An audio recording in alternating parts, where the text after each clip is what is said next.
এখন একটু থামেন। মিথ্যা সংবাদ পার্শ্ববর্তী দেশগুলি থেকে দেয়, এটা আপনাদের কাউন্টার করতে হবে। রাষ্ট্রের প্রয়োজনে এইগুলি করা হয়, এটা কোনো ব্যক্তিগত কারো স্বার্থের জন্য করা হয় না। আজকে ছিল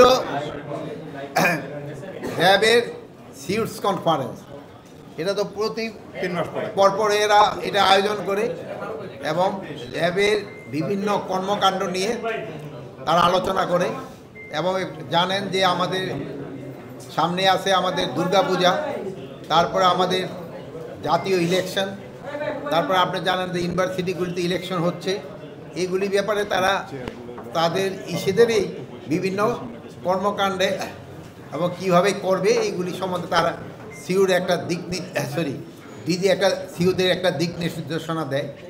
তো ওই একটা দিক নির্দেশনা অনুষ্ঠানে আমি আসছিলাম, আমি এদের সাথে কিছু কথাবার্তা হলো এইটি।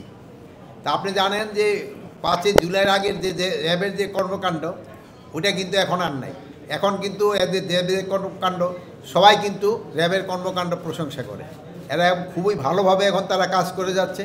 তাদের পারফরমেন্স কিন্তু অনেক ভালো, অনেক ভালো মাদক উদ্ধারের ক্ষেত্রে, মাদক দ্রব্যের ক্ষেত্রে, তারপরে তোমার হাতিয়ারের উদ্ধারের ক্ষেত্রে এবং অন্যান্য এই দুষ্কৃতিকারীদের তাদের যে বিভিন্ন অভিযানগুলি, এটা কিন্তু খুবই প্রশংসার দাবিদার। তা আমি এই জন্য এই র্যাবের অধিনায়ক এবং সবাইরে তাদের বাহিনীর সদস্যদের আমি ধন্যবাদ জানাই। রাষ্ট্রের প্রয়োজনে এটা করা হয়, আর এটা অনেক আগে হইতো, সবসময় হয়েছে, ভবিষ্যতে হয়তো হবে। 33,000-এর উপরে পূজা মণ্ডপ আছে। এখানে ছোটোখাটো 2-1টা ঘটনা যেটা বললেন যে ইস্যু হয়ে যেতে পারে। আমিও গতকালকে একটা মণ্ডপ পরিদর্শন করে আসছি, আপনারাও হয়তো কেউ ছিলেন কি না আমি জানি না। অনেক সময় দেখেন আপনাদের ভিতরে থেকে কিন্তু আপনারা কেউ মাইন্ড করেন না, একজনে কিন্তু জুতা নিয়ে উঠে গেছে মণ্ডপের ওখানে। এই জন্য আমি কিন্তু ওই কথাটা আমার বলতে হচ্ছে যে এইটা আপনাদের একটুখানি কেয়ারফুল হইতে হবে। যদিও উনি কিন্তু ইন্টারন্যাশনালি উঠে নেয়, উনি ভুলবশত হয়ে গেছে বা ওই চাপের ঠেলায় হয়ে গেছে।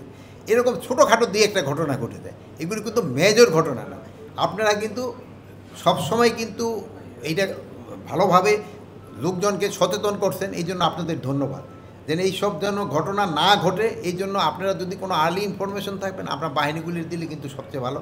আপনারা কিন্তু গত এই পূজারটা শান্তিপূর্ণভাবে এবং উৎসবমুখর হওয়ার জন্য কিন্তু আপনাদের একটা সবচেয়ে বড় দান, আপনাদের একটা কিন্তু বড় কন্ট্রিবিউশন রয়ে গেছে। আমি আশা করব এবারও আপনারা এটা করে যাবেন।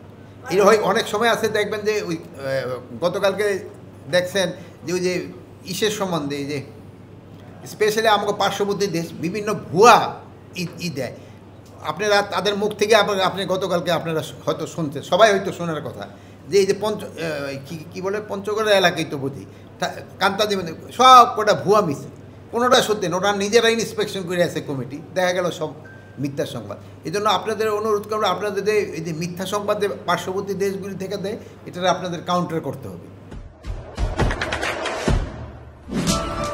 দেশে দেশে সবার সাথে দ্য নিউজ।